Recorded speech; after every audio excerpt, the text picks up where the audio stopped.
ক্রোধ ভক্ত যারা ভগবানের বিদ্বেষী তাদের বুদ্ধি ব্যবহার করে। হনুমান রাবণ সীতাকে চুরি করে তার লঙ্কায় আগুন লাগিয়ে দিয়েছে, তার নিজে আগুন, হ্যাঁ ইত্যাদি।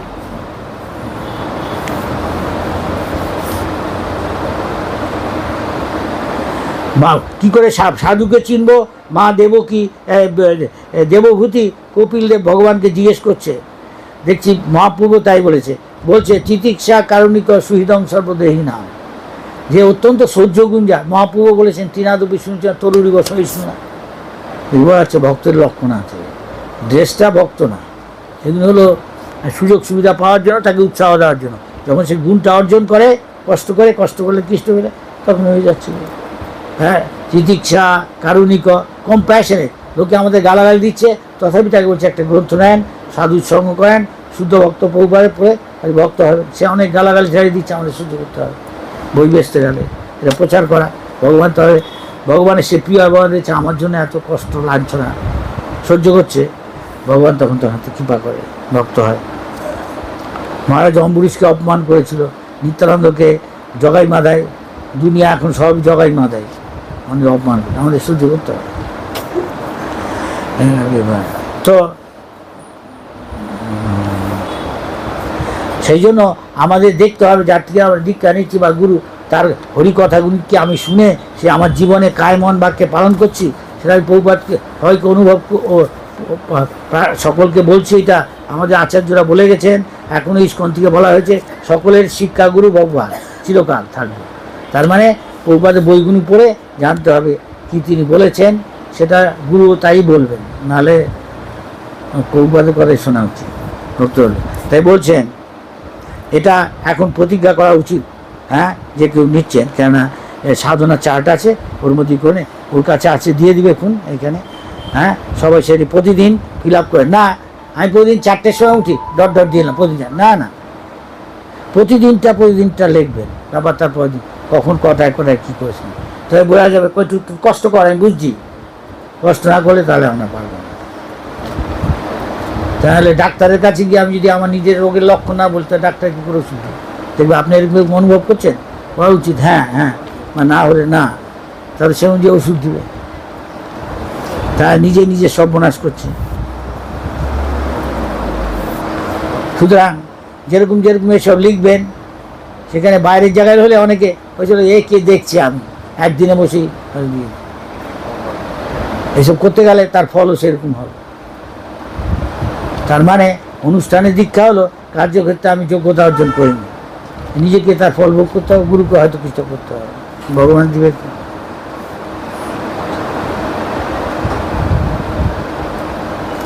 তাই পাপ থেকেও সে মুক্ত হবে। আগে যা পাপ করেছিল, দীক্ষা মানে দিব্য জ্ঞান, আমি সেইভাবে করছি।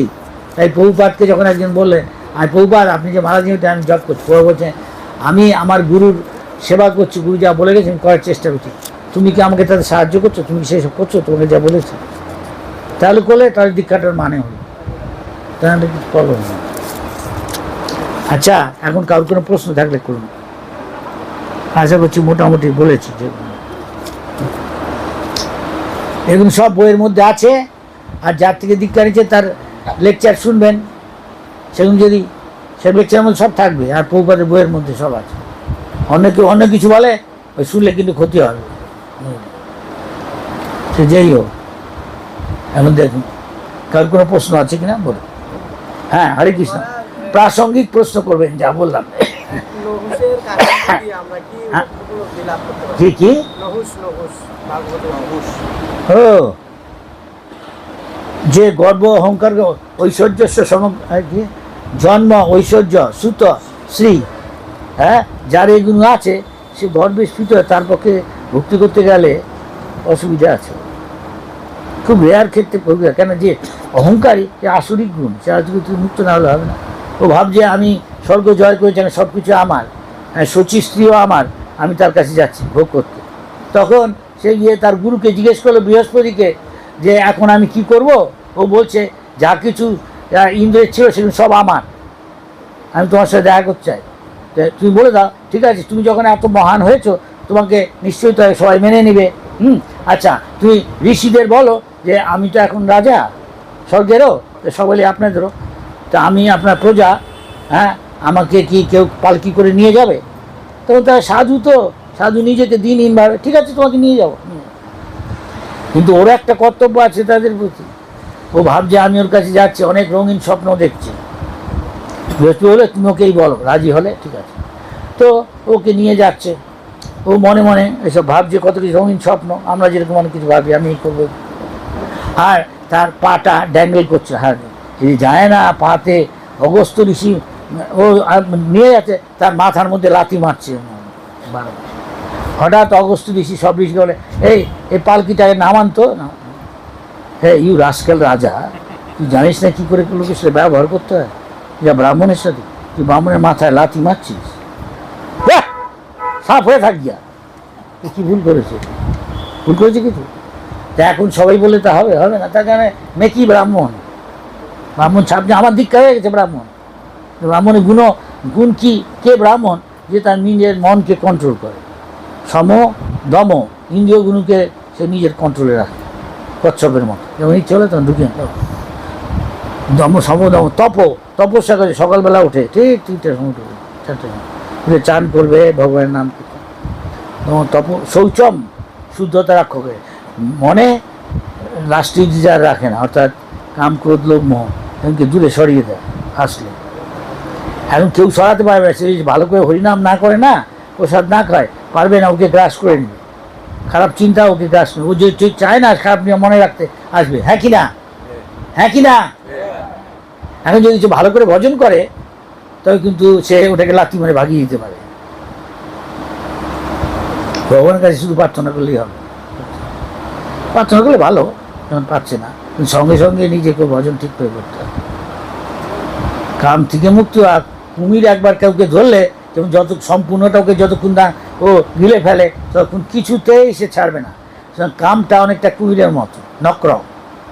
কাম কাউকে ধরলে, কামের আবেগ আসলে এর থেকে মুক্ত হওয়া অত সোজা না, খুব কমই পারে। যে ব্রাহ্মণ সে শিখছে ওটা, প্র্যাকটিস করে করে আস্তে আস্তে।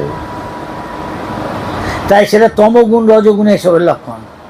আলসামি, অলসতা তমগুণের লক্ষণ। ঘুমায়, একটা কাজ 1 মিনিটে করে দিতে পারে, ও 2-3 দিন পরে করবে,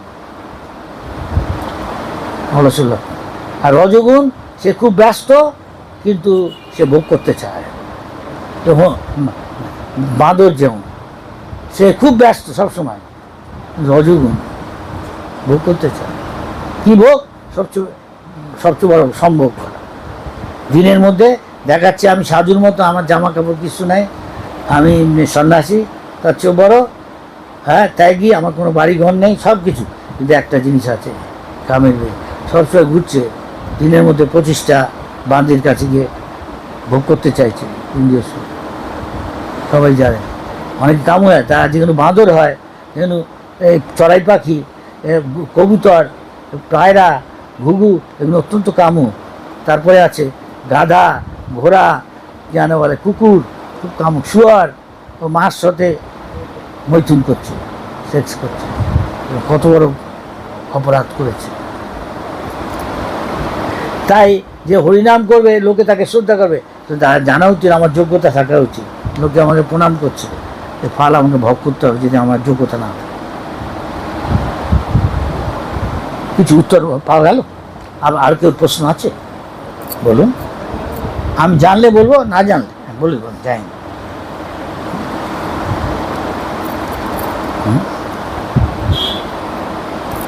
দেখুন বিজ্ঞানী, তারপরে এগুলো জানবেন, এগুলো বলে দিলাম যে পয়েন্টগুলো সব প্রভুপাদের বইয়ের মধ্যে সব আদর্শ প্রশ্ন উত্তর আছে, বইগুলো পড়তে হবে রেগুলার।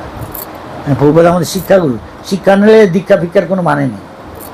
যার থেকে শিক্ষা নেবেন তার থেকে দীক্ষা নিলে, জগৎ থেকে যতজনের থেকে শিক্ষা নিয়েছেন, হ্যাঁ, তারপরে একজন থেকে জেনে শুনে দীক্ষা নিয়ে বুঝে, হ্যাঁ এর কথা মতো আমি চলবো, এর শরণাগত হবো, তার আদেশ আমি পালন করবো, তার দীক্ষা, নাহলে ফল হবে না। লোক দেখানো, একটা ট্র্যাডিশন, দীক্ষা নিতে হয়। বলুন, কিছু বলবেন কি? নাহলে এরা শুরু করবে কিছু। হ্যাঁ, আসামর্থে বলছে আগে কে এদের মালা দিয়েন, এখন বলছে নাম দিয়েন, হ্যাঁ না। আমি বলছি তুমি এসে এদের দেখো এরা কাজ করছে কিনা। আরে ফিল আপ করতে বলেছি ওই যে সাধনা চার্টগুলো, ঠিক করেন। হ্যাঁ ঠিক আছে, তাহলে আপনার দীক্ষা হয়েছে বৈধ তখন থেকে।